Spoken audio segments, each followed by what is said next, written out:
Hey everybody, Joe Kane here from Joe Rocks Coronado, and today's a little bit different project. It's not a rock, but it is kind of rock, and I got this old guitar from this cat named John Reed down in Imperial Beach, and as you can see, it's pretty beat up.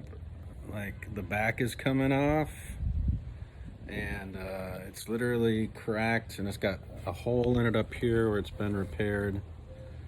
I don't know if you can see that right there. Oh, where is it? Right there. Right there.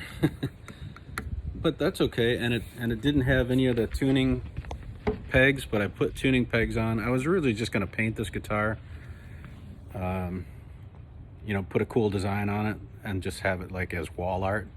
But I figured, well, I'll give it a try. It didn't have strings, it didn't have it, and apparently it's seen better days.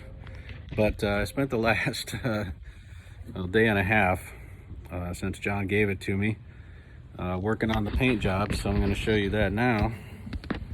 Check that baby out.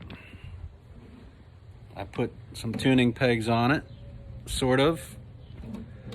I picked these up from Amazon for like $9, but one of the gears is stripped out, so I can't tune it perfectly. And also the holes on the guitar to mount these on don't quite align properly. So, it is what it is. So I got one string that won't tune properly, so I got it kind of tuned weird. But look at that design. You can see all that. So I used acrylic paint first, and then I used some 3D puffy paint, three-dimensional paint. It's fabric paint, really. And did a cool little project, and it sort of works.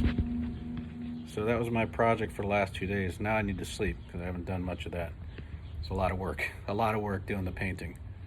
Probably about a total of about 8 hours of painting there.